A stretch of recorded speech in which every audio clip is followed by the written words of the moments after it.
Hello and welcome. You are listening to Gay with God, a safe place for us to share our stories and support one another. How long did we know? What challenges did we face? Did we lose our faith? When did we find our way back home? Are we still searching?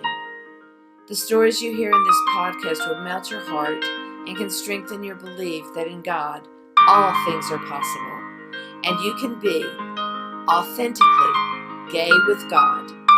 I am your host, Midge Noble, and I am very honored that you are here. So welcome back to Gay with God. I'm so glad you guys are back. I have a wonderful guest today. So let me tell you a little bit about Mike. Mike Rickard is a singer-songwriter who calls Atlanta, Georgia home. Mike grew up in church, went to a private Christian school from kindergarten until graduation, and went to Bible college, sang contemporary Christian music, then came out. After coming out, he attended church for several months, but it ultimately stepped away because the messages he was hearing didn't resonate or accept him for who he was all along. He also stopped singing for several years, thinking, what do I have to sing about? Turns out a lot. And that's when he began writing music to tell his story. Through all of the changes in life, music has been constant, whether listening, writing, or performing. Mike says, it has given me so many wonderful moments and maybe even helped save my life. Music can make us laugh, cry, dance, escape, deal with the issues in our lives, and if I do it right, I will hopefully help you do these things depending on the day and the song. Mike has released 3 full-length records and 1 remix extended play. His latest, Out Loud, was released in 2018. He is married to his husband, Eric. They met in 2000 and married in early 2020. Their kids are 4-legged cats and dogs, and they have been much loved throughout the years. So as we go through, I want you guys to know that the links for Mike's music, his awesome merch, his social media, and an amazing video, 6 Queer Kids, that we're going to talk about today, will be listed on the Podbean show page at empoweredmidge.podbean.com. Mike, my buddy, my college buddy, welcome That's to right. The podcast. Yay. Yay. Glad to be here. So glad to see you again. So yeah, back in the day, we wound up at the same Christian Bible college, and neither one of us, well, you might have known you were gay. I didn't know you were gay, and I certainly didn't know I was gay because I came out so late in life. So welcome to the show, and thank you for coming and being a part of this really important discussion for others who may also have thought suicide because they didn't know how to blend their faith with their, with their authentic self. So when I read your bio, Mike, I thought, wow, so much of a chunk of time you and I both spent in the church. You were doing a lot of ministry in the church. I was raised in the church, and we identified as Christian. I would assume both of us did. And then we started to learn about ourselves, and you probably sooner than me, although you can tell your own story. So when did you know that you were gay? Well, I do believe I probably always knew before I actually knew. I think, at some point you can just tell things are a little bit different. And I think particularly when you start hitting puberty and you see all of your friends starting to be interested in girls and you're maybe kind of interested in your friends a little bit. I think that's one thing. And I also believe as I've gotten older and really started looking at my life and how everything came and knowing that was always kind of there, I definitely believe that we are born with the sexual orientation that we have and that it's not a choice. And as far as I'm concerned, the only choice I made was I going to be in the closet or was I going to live a full and authentic and genuine life? That's really what I feel like the only choice was that I made in that respect. That's true. I feel the same way, that once I realized what was happening, and it really did take me a long time, but there was no way not to own it. And I literally went into a therapist's office and said, I'm here to figure out if I'm gay, but if I'm gay, I know that I'm going to go to hell and I'm not going to wait. I will be suicidal at that point, but I'm not suicidal now. So you can't commit me. I just, but I didn't know. I mean, I was taught so much that, there was no way to be both. And I couldn't do that. I was going to have to make a decision. So yeah. So when was that when you started really, even though you maybe always knew, when do you think you owned it? Oh, that was definitely a process. So Mm-hmm. I'll kind of go back and give a little bit of detail. So yeah, I went to Christian school from the time Mm-hmm. I was in kindergarten, all the same school, all the way Wow. through elementary, middle, high school. Uh, I actually, and then of course I was in church 3 times a week, and then extra if I needed to be there for extra Mm-hmm. music rehearsals or things like that. Then I decided to go to the Bible college where I met you, Mm-hmm. and I think the interesting thing about thinking about that is always those feelings were kind of there, but having that such a part of my life, my whole goal was to, I guess, in a way, suppress it, deny it, try to Mm-hmm. be, emulate what we grew up hearing was the way we were supposed to be, the way we were supposed to live our lives. And so I was Mm-hmm. fully trying to go down that path. So I think there was a level of maybe it was there in the background, but not one that I was really willing to very much even really let cross my mind very much less verbalize it, because sometimes when you say something it becomes real at that point. Yes. So I think that was um always kind of there, but still in the back of my mind. One thing I also want to mention is not to brag or anything, but I had the reason I went to the college that I did is one of the people on the board of regents took me up for the meeting in May, the board of regents meeting in May, and that's when I first visited the school and fell in love with it.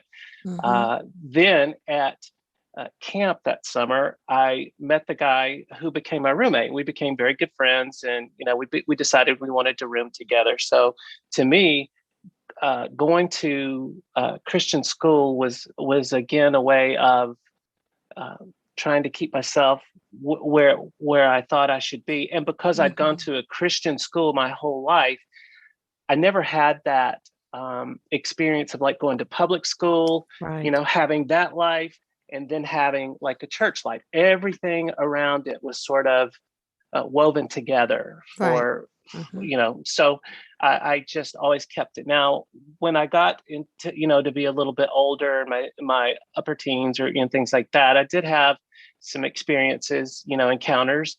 That certainly wasn't me being out, because I remember after every time something like that would happen, there'd be pleading and begging, oh please, it'll never happen again, please forgive me, and just this sort of gnashing of your teeth, because Mm-hmm. you can't accept it, you don't want to forgive yourself for it, but you want so much to be forgiven. We were taught to be so shameful. We really were. It was like this fear-based um, dogma that we were taught. And some people will say, well, that, you feeling really bad was God speaking to you and telling you to repent.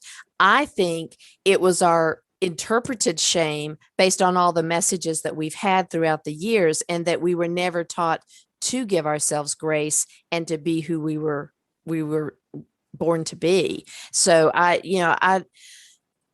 so hurt for people now that, looking back, we were all in that space of such shame and feeling so guilty for just exploring who we were. And you don't guilt heterosexual teens for exploring.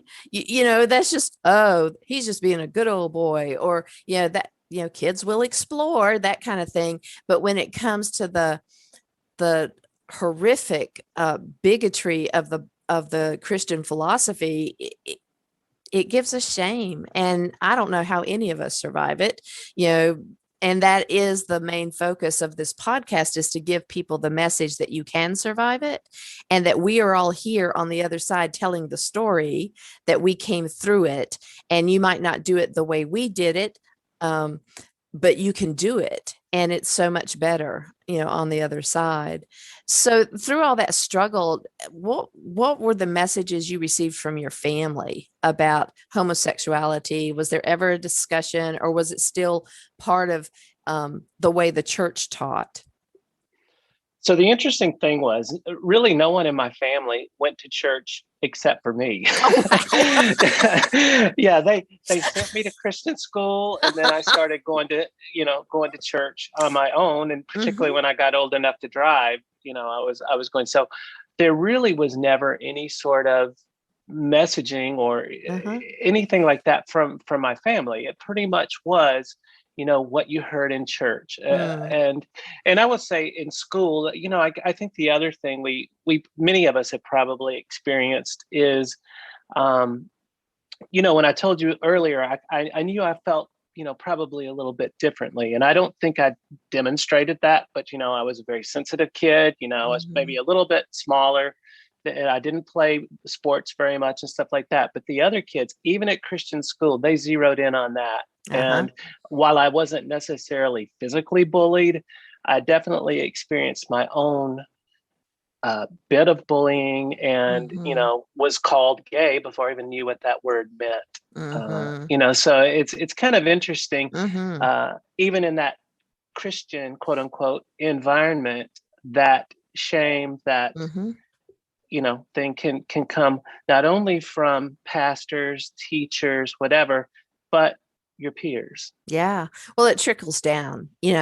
Kids will taunt based on what their family believes, and they just kind of put it out there. That's an I just find that so funny, that of all the people in your family, you're the one that went to church. Christian gay boy you are.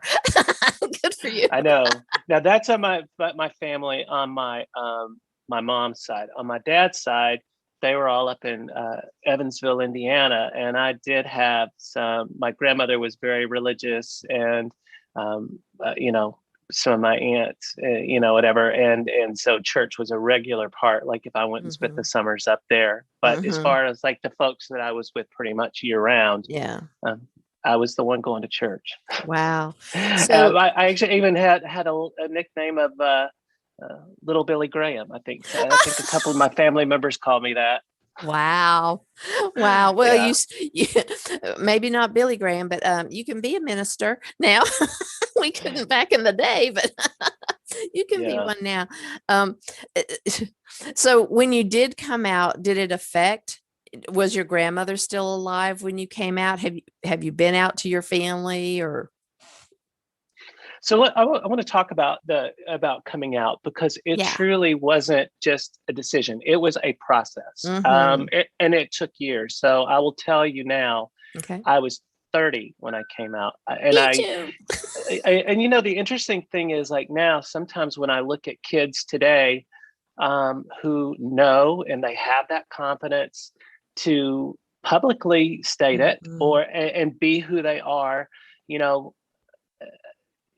I'm sort of envious at the time that they get that I wasted. But when we talk about six queer kids, I do want to talk about that, and a little bit about caution when it comes to to some of that. But I do feel 30, when I look back, that was my time. That was my story, my journey. And I want to say right off the bat that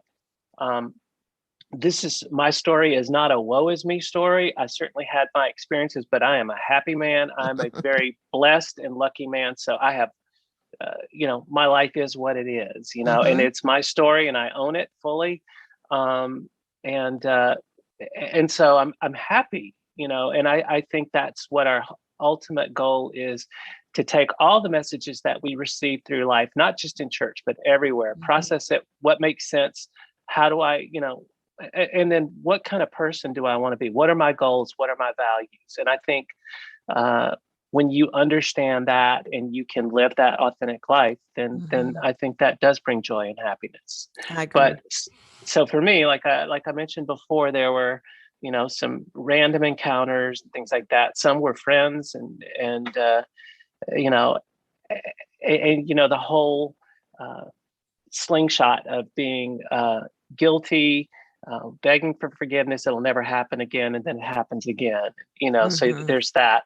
And then when I started getting a little bit older and I started living on my own, that's when I really started being able to, or feeling like I wanted to explore a little bit, not come out, but just start exploring a little bit, and seeing what it was like. And I remember trying to go to a gay bar for the first time or two, and literally going and sitting in the parking lot for 20 or 30 minutes and just and trying to get the nerve to get out of my car and go in. And then many times I didn't. I'd go right back home, and because I couldn't do it. I was scared. Like, would somebody see me that knew me, or what would it be like inside, and all those kinds of things. So eventually, I did get the courage to do it, and also, in my young 20s, I got into a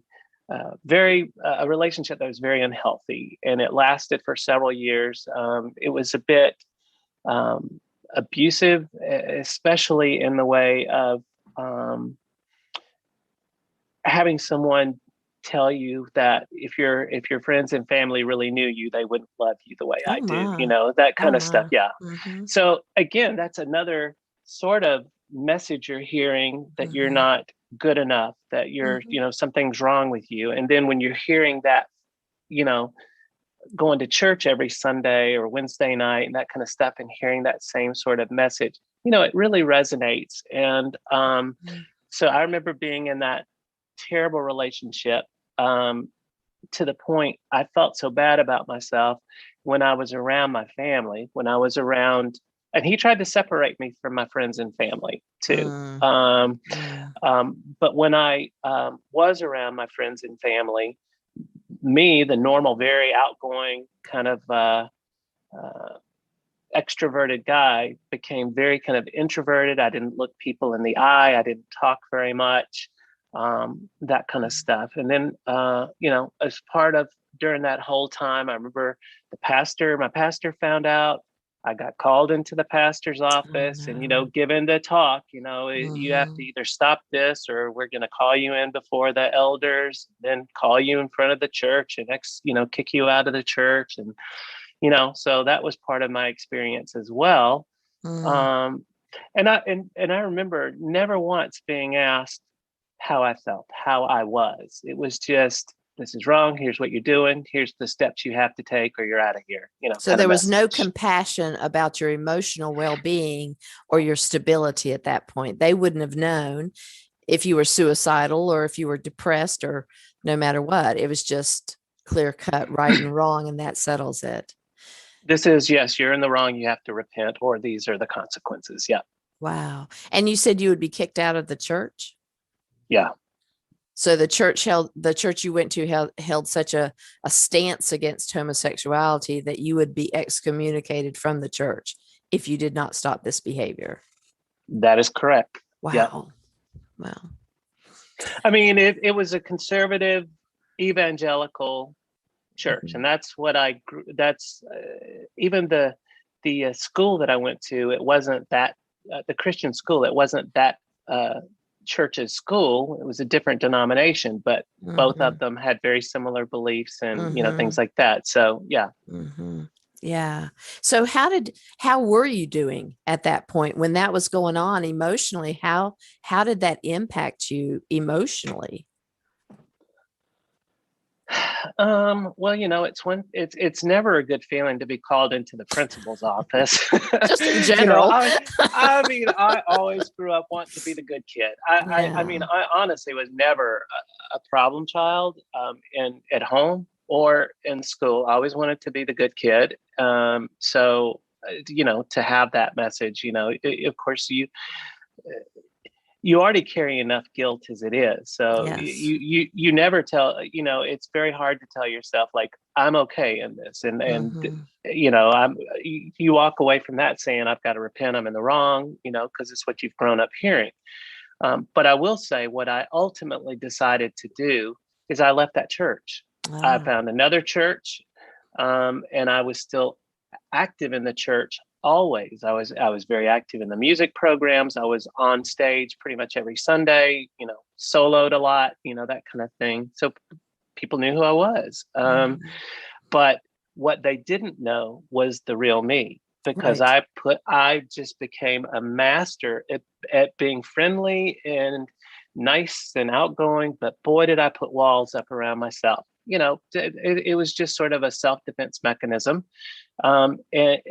And I know you will probably relate to this as well as anyone who's listening to this, particularly if you come from an evangelical background. Anytime that there's going to be a sermon around homosexuality, there always felt like an extra bit of oomph, an extra bit of heat, Yes. extra bit of, fire in Yep. that message.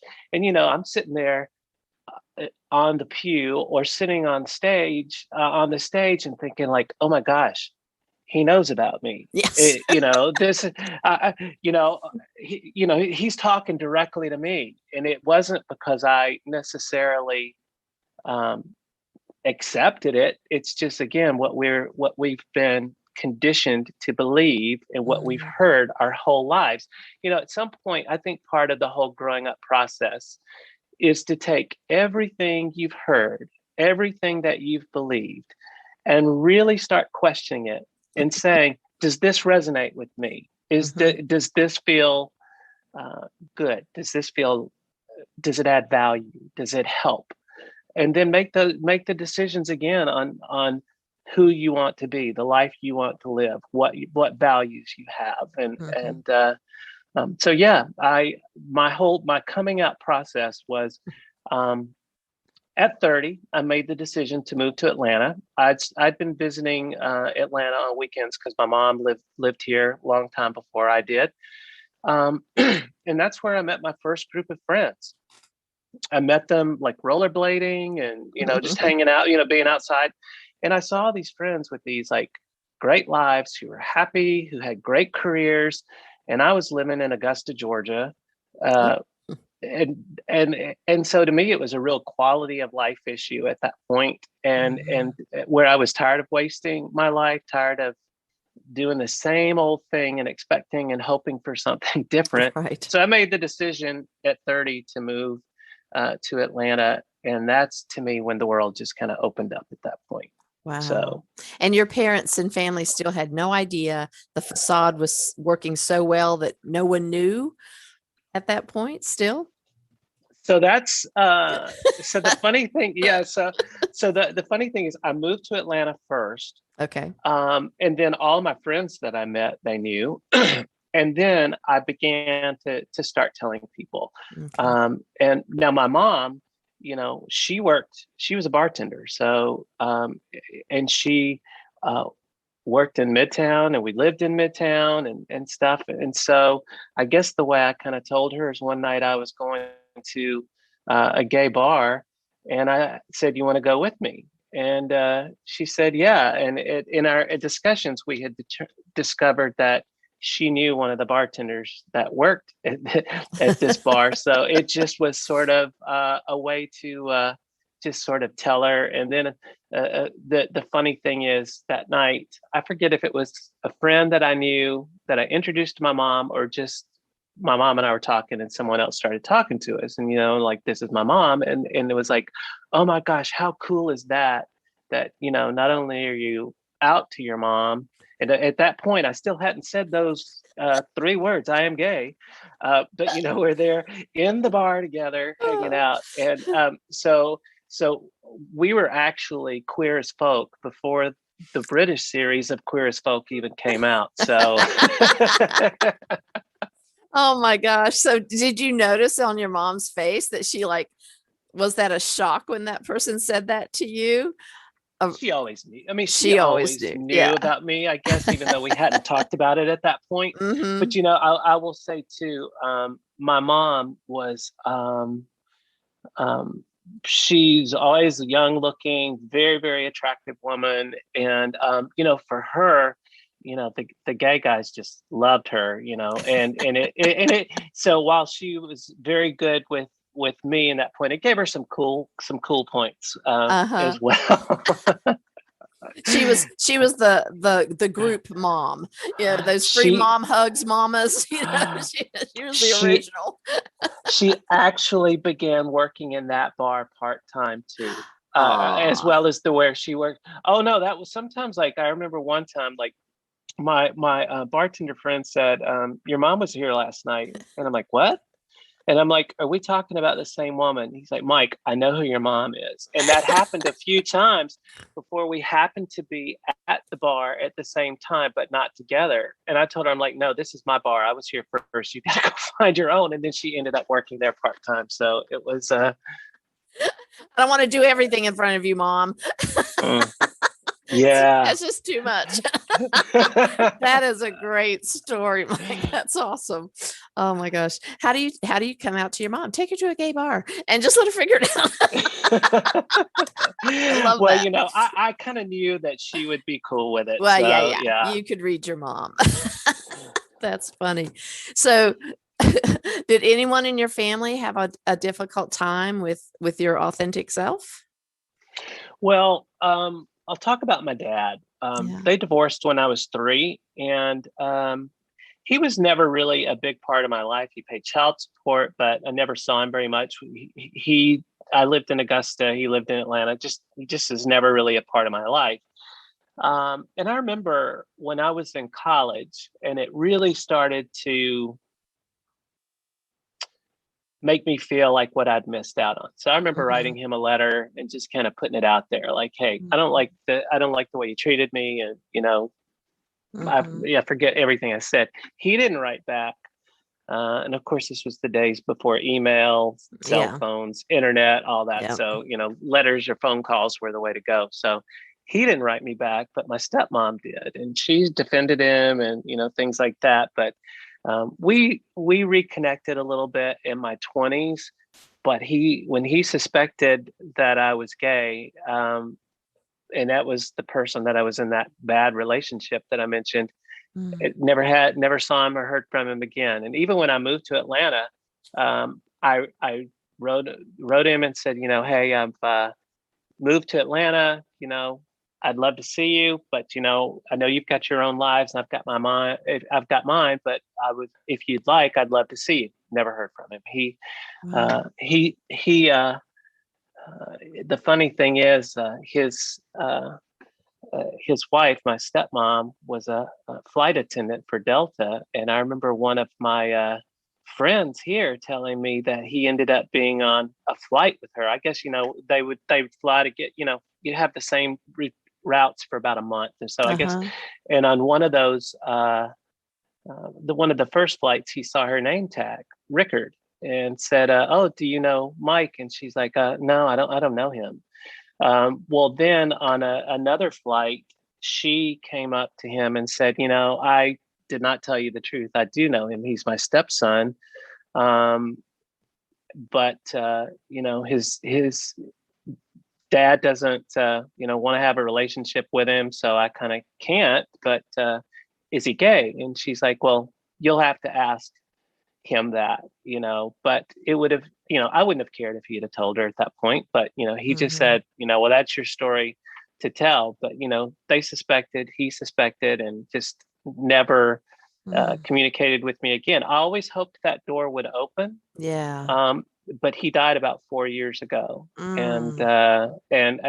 I tell myself, he went to his grave, knowing that he was going to die. He had cancer, Mhm. um, and never wanted to reach out. And when I guess, when the family members told me that, he'd passed, he didn't want me at his funeral, anything like that. So I wouldn't have made a big deal. I wasn't going to try and intrude where I wasn't wanted anyway. Yeah. But, I guess part of my, what I think about sometimes is trying not to be uh, pissed off or angry at him about that, but Mm. to, I guess, understand and forgive.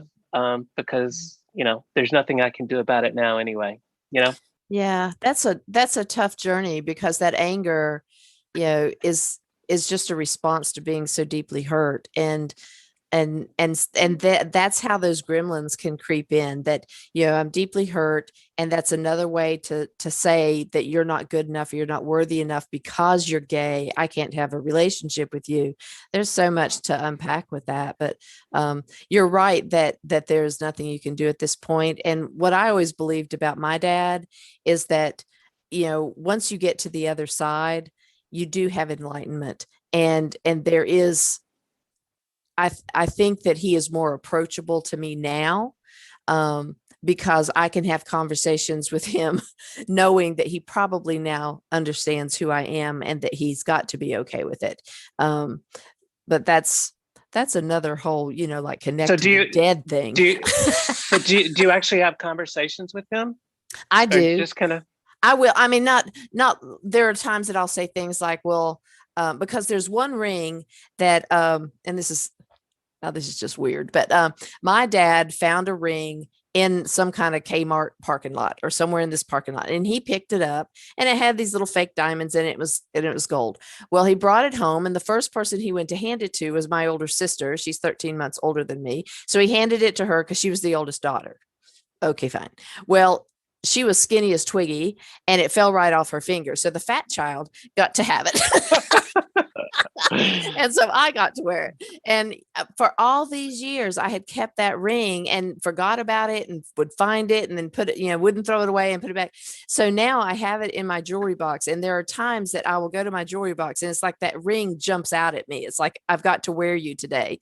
And I'm like, okay, Daddy, if you want to have a visit, that's fine. And I'll put the ring on and wear it. There are times that I'll say to him, well, I'll ask him questions. Well, what do you think of me now? Or, do you get it now? Or, and I've actually gone to medium readings where I'm in a group of people, and I'll sit there and not expect to be read and not asked to be read. And one day this lady says, so there's an adult male coming through, definitely a father figure. He's holding a basketball and bouncing it up and down. And he has this really weird haircut. I don't really know what to call it. It's kind of like up, but it's flat. And I went, crew cut. And she goes, yeah, I think that's the name of it. And I'm like, yeah, that'd be my dad. And so they were, now how would she, she didn't know that. She didn't know my dad or had seen pictures of my father. But there have been several times that I've gone to readings and my dad comes through for me. And the messages are always, I'm sorry. I know you probably don't want me to come through tonight. There's always this apology and this feeling of that he's now not accepted by me. That doesn't take away the pain of the things that happened, but it does give me hope that now that he's on the other side, that he has had an awakening in his heart, and that he now is trying to let me know that he's sorry, and that he, still would like to have whatever relationship there is, which is, very minimal at this point now, because I don't sit around talking to him every day. But it's nice to know that there's some sort of a little bit of a healing that may have taken place once he crossed over. And I've always told people when they say, well, oh, that's dark arts. And, oh, I'm like, listen, until you tell me who made God, don't tell me that you know everything about how this works. I mean, we have no idea how this all works, really. So I hope that, I think that for you too, that the thing that you were talking about like feeling like your dad is enlightened now. Mm-hmm. I think one of the biggest gifts that I have gotten from being a gay man and coming out as a gay man is empathy. Mm-hmm. and compassion, because I think what I've learned from my own experience is I don't have to have the same experience as someone else to understand and have compassion and empathy. I remember one time somebody asked me, and I'm just going to use one as an example about how I felt about transgendered people. Now, this was before transgendered. It was before RuPaul's Drag Race or any sort of representation or visibility there. Right. And I remember saying, well, that's never been my struggle. I don't understand what it's like to have that. I said, the only thing I can equate it to is like if your mind feels one way Mm-hmm. and your body feels completely different, being so out of Mm-hmm. sync. I said, I can't imagine how hard that must be. And I said, but is any moments of bravery I've ever had for someone to choose to be transgendered and live their life that way, Mm-hmm. openly, they're way Mm-hmm. braver than I am. And Mm-hmm. so but it doesn't matter. I think that's why in some respects, like, um, I'm glad that Black Lives Matters is finally getting the attention that it deserves, Yes. because I think if we were all just more caring and loving toward each other, Mhm. we would have such a better world. So I just Absolutely. think it's one of the things that I've one of the gifts I feel like I've gotten from being uh, gay. Yeah. Yeah. And I think that's true for me as well, that I know what it feels like to be judged based on who I am, and being told that I'm not good enough. And it's not something that I chose to be born into that I know of. I didn't choose to be gay. It's like you said, we had to accept the fact that we're going to live authentically. We could have accepted the fact to stay hidden from ourselves and others, but we accepted the fact to be brave enough to live authentically and let things fall where they fall. Yeah. Yep. So I know that as a musician and as a creative artist, music had to have played a part in the process of coming out and telling your story. So how did your music assist you in that process of coming out? So the interesting thing is, when I was growing up, I sang Christian music my whole life. Mm-hmm. I never once sang a secular song in public. It was just a choice that I had made. Mm-hmm. And I never would enter like singing competitions or anything like that. It was just always in church. It was always Christian music or contemporary Christian music.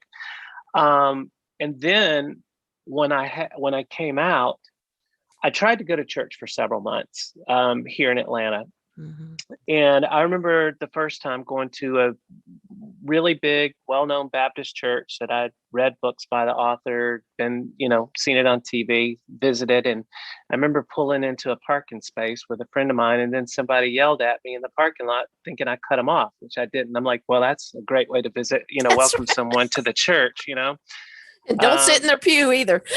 uh, and then I attended church, but I think the thing I walked away feeling is that here I am hearing these messages of either judgment, or one of the things that we often would hear so often is that we're sinners, there's nothing good in Mm-hmm. us except for Jesus, and the Mm-hmm. fact that Jesus loves us.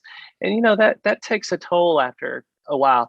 But then part of my whole coming out process too, and I think you and probably other listeners can relate to, is it was a process to make that decision. But you go through this whole thing of where you either don't like yourself, maybe you hate yourself because you feel sinful, you feel less Mm-hmm. than.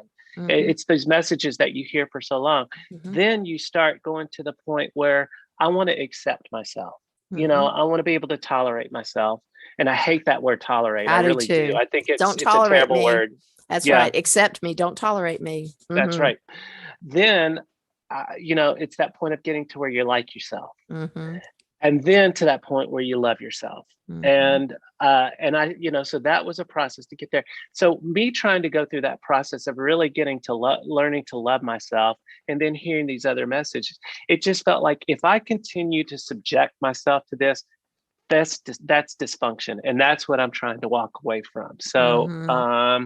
So because music had been such a big part of my life, as far as me uh, singing it, I didn't sing for years. Mm-hmm. It was years that I didn't sing because I'm like, well, what do I have to sing about? Right.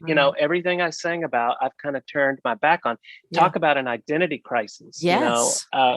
It's like, and that's the thing too. Change, even good change, creates uh, can create discomfort Oh, and yeah. sadness, because Yeah. I was leaving behind a huge part of who I'd always been, a Yeah. huge Your part of whole my identity. identity, Yeah. to accept you know who Mm-hmm. I really was. So I felt like I had nothing to sing about. So I didn't sing for years. Mm. So at some point, I remember I really got to that music, when you love something like that, you can't just walk away from it forever. So it was there. It was like, I've got to do something. But then I thought, you know what? I'm going to try and write my own music. And I never tried, really to do, I'm sorry, my phone, let me stop it. That's a segue. Yeah. So I started learning how to write songs and probably wrote a bunch of really crappy things before I wrote one semi-crappy thing and thought, hey, I'm onto something here. So then I did start writing, and I set a goal that I was going to put out an album, and it was going to be original music. And at first I thought, well, I'll just write the lyrics and I'll have to get someone else to write the music for me. But I was good enough at coming up with melodies and sitting down at first with a piano and figuring out the chord progressions and stuff like that. And then I started taking guitar at the same time, and became fairly proficient. There's so many people who are better at a guitar than I am, but it's how I write now. But I started writing my songs, and I felt what felt different is I wasn't singing about God. I was singing about my journey. And so the first album was called Stirred Not Shaken. And of course, that was a play on words from the James Bond Shaken Not Stirred. So even though there's not a song called Stirred Not Shaken, but there's a song called Who I Am. And so whenever I would kind of write, I would have these song ideas, like it could be just like a little phrase or something. And I would just I would write them down and review them and stuff like that. And one night I was in bed, and this idea of who I am, and that is many things. It's about how inconsistent and imperfect I can be. It's also about trying to accept who I was, all of those sorts of things. So I was in bed trying to go to sleep. And then it's just like I had this moment like, oh my gosh, I started having words come into my mind. And I'm like, I have a choice right now. I can either try to go to sleep, or I can get up and not quench this, but let it come out. And some songs I'll write them. I may have parts where I struggle for a few lines or things like this. I ended up writing it like super, super quickly, and had to then take out parts because it just flowed so much. But it was about the chorus says, and I've lied, I've cried, I've prayed tonight, I've tried to be a better man, but I won't give it up till I lay me down. I'll smile and say, anyhow, that's just who I am. And I talk about the church in it, and just talking about how it can be just a double-edged sword. The messages that you hear, you can either brandish the knife, or you can be on the receiving end of the knife. And the bridge of the song says, so here's to all the therapy I guess I should have taken. If I had to sum it up, I've been stirred, but I'm not shaken. There you go. And so that is a song that has probably resonated with more of my fans than probably almost any song. And I remember showing it to my guitar coach, and he's like, wow, this is really brave. And I'm like, well, I'm ready for it. But I think the musical treatment is important. And so on this one, I wanted to go full like Madonna, like a prayer kind of thing, with a grungy guitar starting. And then there's like later on in the song, all kind of like gospel vocals and stuff like that. So, again, kind of referencing back to my church background in some respects, but telling the story, my way. And well, let's hear a sample of that.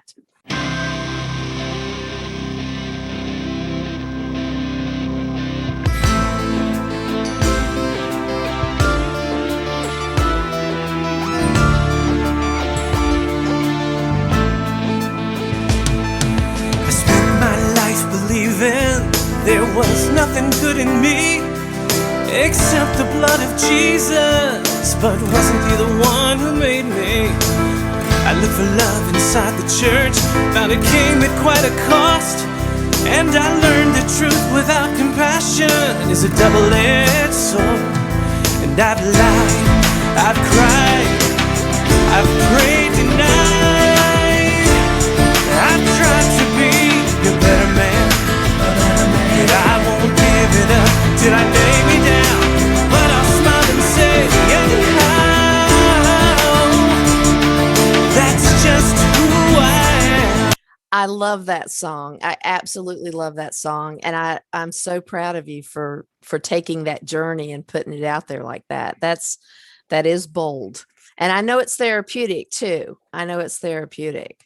So yeah, you. Yeah, you. You know, I will say I've probably worked out a fair amount of my crap writing songs. So this is how you got it, people. You got to be songwriters. Get that, work out that crap. I will say this: whether it's songwriting, whether it's painting, whether it's any kind of writing, whatever creativity, I think you can take your feelings and express them creatively. Absolutely. And when you do, there's healing. There's just the letting go. Yes. Yes, I agree. So let's talk really quickly about the video, Six Queer Kids. That I loved the video. I've seen it. I love the song. Tell me where that fits in with your journey. Yeah. So that's on my third album, Out Loud. And my music has kind of progressed over the years. The first album was really all about, as you say, a lot of years that got me to the point of where I was. It's kind of my coming out album. Lots of introspection, more singer-songwriter. The second album's called Sweat, and that's all about living in the moment, lots of joy, lots of happiness and things like that. And it probably has a little more aggressive sound. The third album is called Out Loud. And part of that is saying things out loud, maybe that I've thought never said out loud. And so there's some moments of that in the album. But it's also me looking more outward. And there's much more of a social sort of political feel on a few of the songs, including that one. Now, I read an article in Rolling Stone before I wrote that song, and it's about forgotten kids. And basically what it is while kids make up, LGBT kids may make up a certain percentage of the total youth population, but they make up a large proportion of the homeless youth population. And when I read that, and particularly if kids come from a really religious family, then there's more preponderance that they may get kicked out of their house. Absolutely. So one of the things, I'll ask you a trivia question and see if you know. Uh-oh. Do you know one of the biggest things that brought about awareness and acceptance of LGBTQ people? Well, I would think it would be the Stonewall. Actually, it's much more recent, and it's much more innocent, quote unquote. Okay. Will and Grace. Yes. So Yes. there were articles written that one show had such a huge a huge thing to do around awareness and acceptance of gay people. And the bad thing is, and now almost every show that we're represented in some way, and usually in a good way. And not the killers and the pedophiles. Yes. Right. Well, we've been those before too. That's what I'm saying. We've come from there. Yeah. So it's been a journey. So there's a lot more awareness, but one of the unintended collateral of LGBTQ awareness and acceptance, kids are coming out sooner. They have that confidence, what I talked about earlier. Yes. And so when I began understanding, like when they go homeless, when they become homeless, they're scrounging for food, they may have to resort to prostitution or couch surfing for a place. Drugs can enter the picture. It was just like a gut punch. And so I'd not written for a little while, and I had to get that song out. And when I first wrote it, it was not a very happy song at all. And when I shared it with the guy that ended up producing my album, he was just like, well, the song isn't ready yet, in my opinion, which we sort of knew each other, but he was very brave in telling me that. And because he said, for a song, he said to really, this song to be really effective, he said, I think it needs two things. He said, it needs an element of hope. And right now it doesn't. Yeah. And he said, the other thing it needs is a call to action. So I literally went back and rewrote the song. Wow.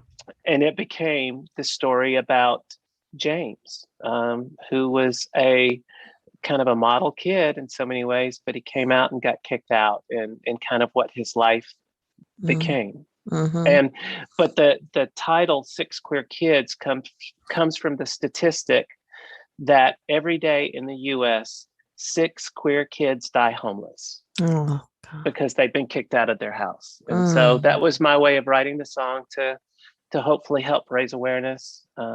Beautiful. About a problem that a lot of people probably don't know even exists. Yeah. So let's hear a sample of that song.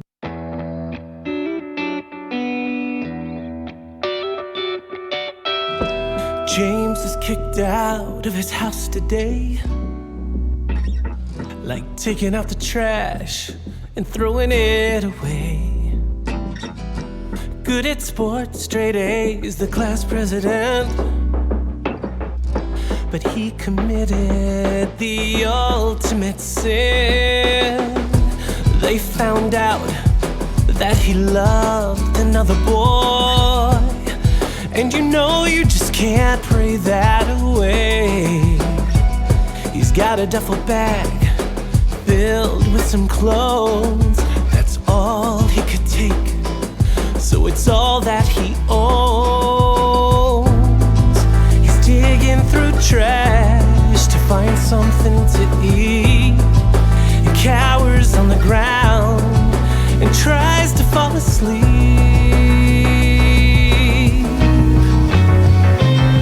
So who's gonna be there? Who's gonna care enough to help with no strings attached? To love with no questions asked. Who's gonna be there? Who's gonna care enough to let him know he's not alone? To help find a sense of hope. Who's going to? Will it be you? That's a very powerful song. Very powerful. And guys, when you go to the link that I'll share on the show page, you can go to Mike's website and you can find, like I said before, all of his music and his merch, and you can see the video of 6 Queer Kids. It's really worth a look.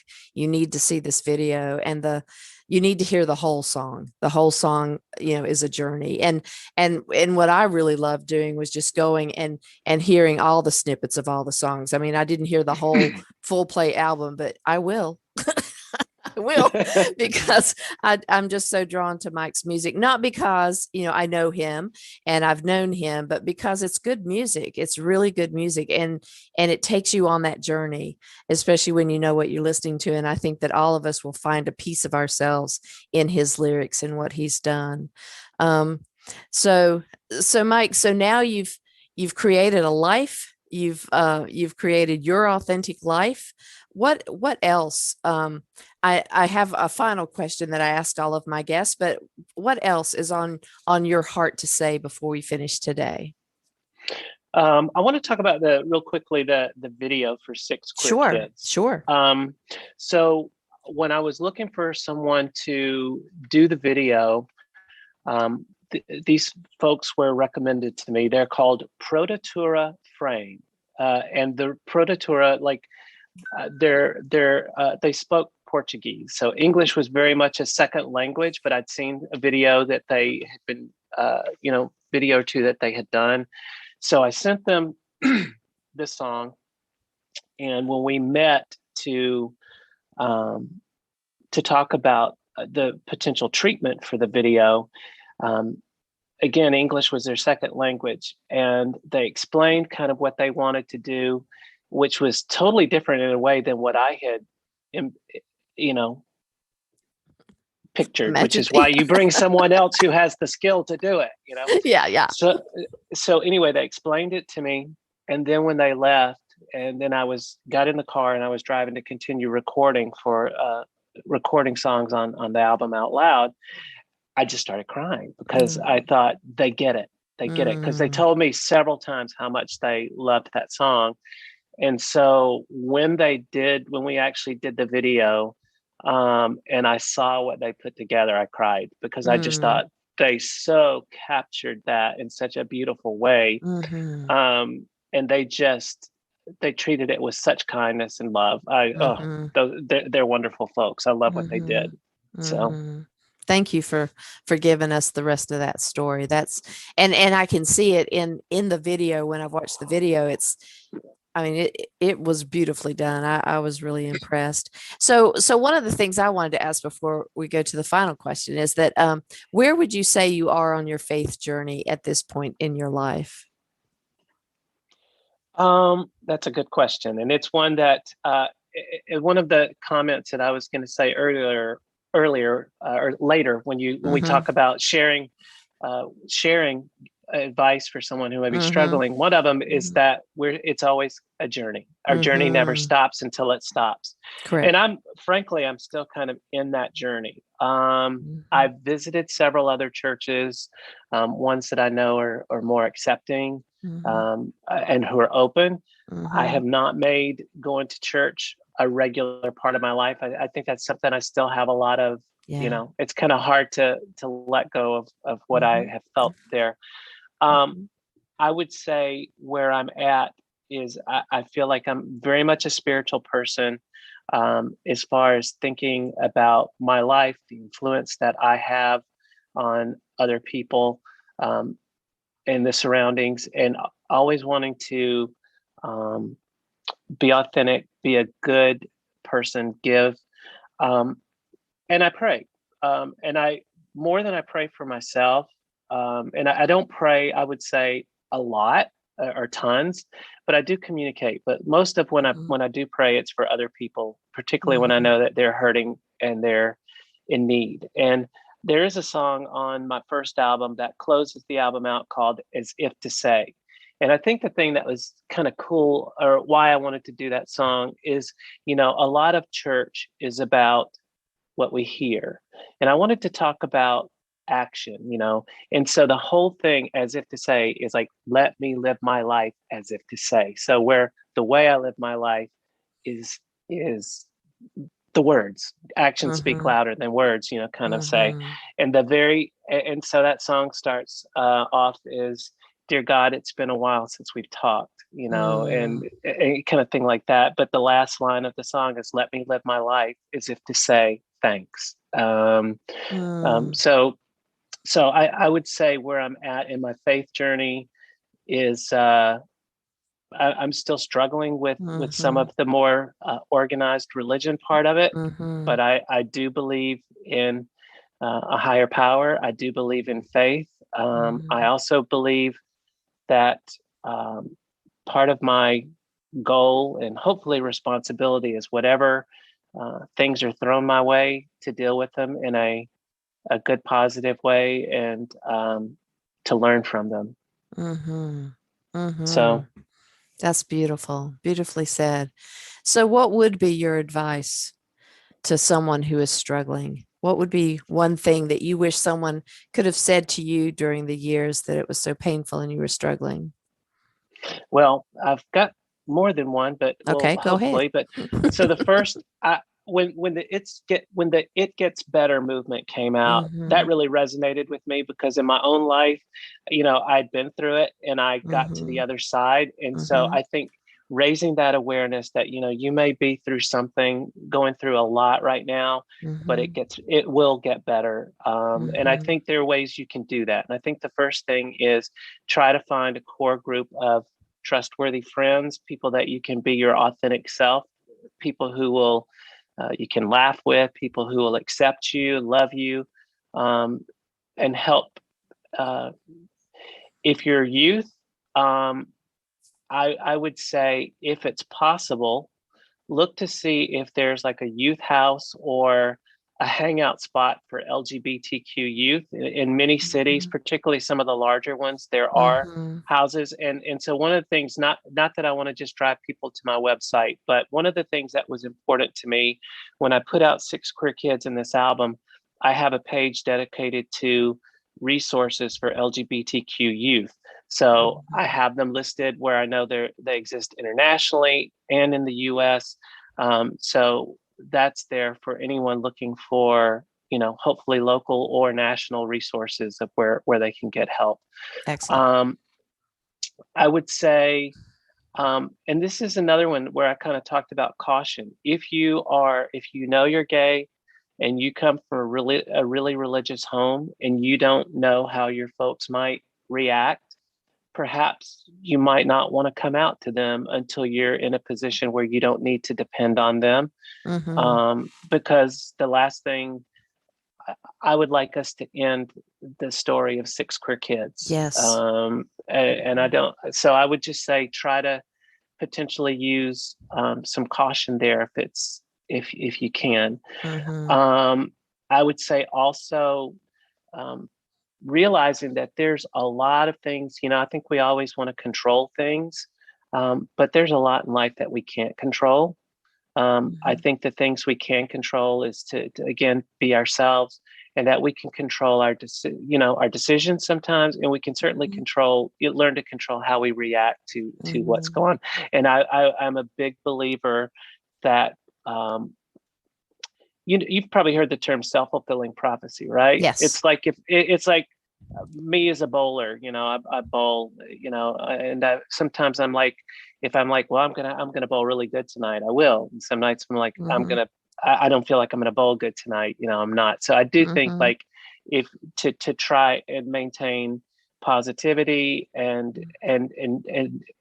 learn from life and roll with the punches and I think the final thing is therapy can be a very good thing and a very mhm, positive thing if you feel like you need it, if you're dealing with depression, mhm, if you can't accept yourself for who you are, mhm, and you don't have anyone in that will give you that reinforcement that you need. And mhm, one of the things I've learned from my music, like I live in Atlanta, we've got over 7 million people in the metro area and a large gay population.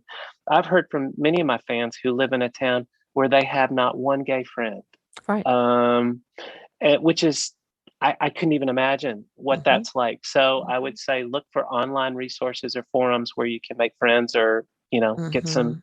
get some resources and some tools. Wonderful. Wonderful. Wow. This was awesome.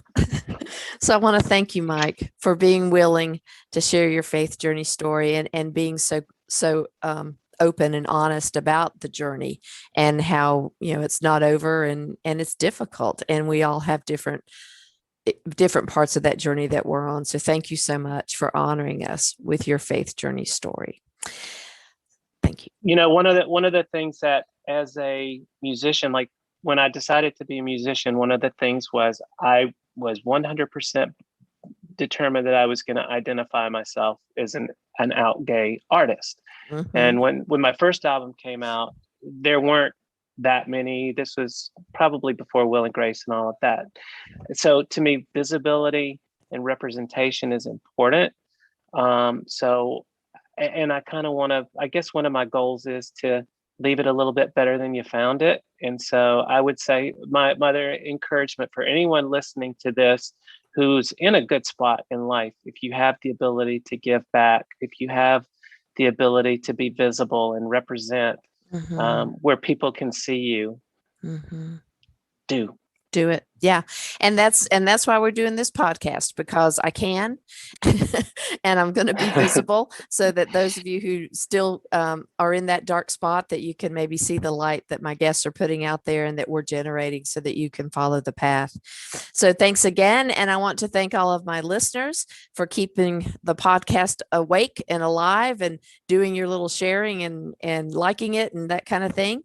And remember that if you want to hear more about Mike, and go to his website, that's going to be on the empoweredmidge.podbean.com show page, and you can see his picture, you can see his website and the video and all that. And remember that that you may not think that it's okay to be gay with God, but I can assure you that if you are authentically God, if you're authentically God, let me start that over. If you're authentically gay, then the God of your understanding has always been in you. And so you have already been gay with God. That's right. I'm going to let Mike play us out with that last song that he talked about, because I really want that to be the thing that ends this podcast today. And so you will hear him play us out, and then stay tuned, because I'm going to talk a little bit more about how you can be in the Gay with God community. And one last announcement. I just want everyone to know that I have been invited to the Wild Goose Festival. And the Wild Goose Festival is this amazing, eclectic group of amazing people who do performances, they do podcasting, they have speakers up there. And I was asked to bring the Gay with God podcast to the Wild Goose Festival and do a live taping. Now, you won't hear it live, but I will be live at the festival in front of people and a guest to tape the Gay with God podcast and get it out there further for more people. Anyway, lots going on here at Gay with God. So stick around. We're going to let Mike play us out, and then stay tuned for how you can be part of the Gay with God community.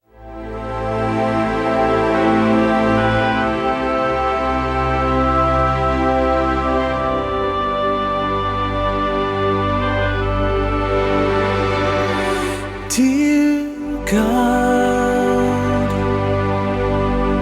it's not a time of crisis, but the quiet of the night. It's been a while since we've talked, but I was hoping that we might.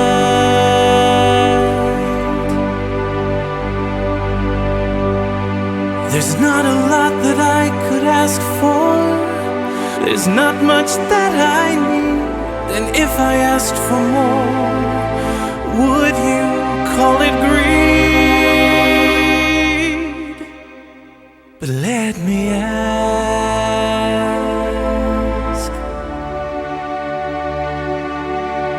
May my love for you increase. May my thirst for truth never cease. And in everything I do, let me live as if to say, I need you. Let me give just because. Let me love for the sake of love. When it's all been said and done, let me live as if to say, it was meant for more than one. May my heart be kind and true to the one you gave me to. When the time for words is past, let me live as if to say,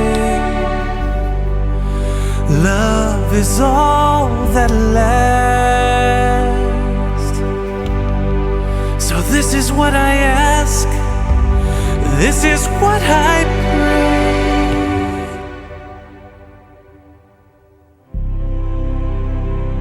Let me live my life as if to say thanks. I want to invite you to become a part of the Gay with God community. How can you do that? Stay connected by messaging me your thoughts and comments in the comment section under the downloads of the show on the Gay with God show page. Subscribe to this podcast wherever you listen and share so we can increase our community outreach and be a light to those who are struggling to claim their faith. Consider being a sponsor so I can highlight your service in our community. We are all worthy of respect and a relationship with the God of our understanding. I want to thank you in advance for supporting this podcast. Together, we as a community will keep this show visible and our community stronger. Deep gratitude to my friend Tim McClendon of Tim McClendon Music for allowing me to use an excerpt from Interlude 4, a song found on his CD entitled Sundance.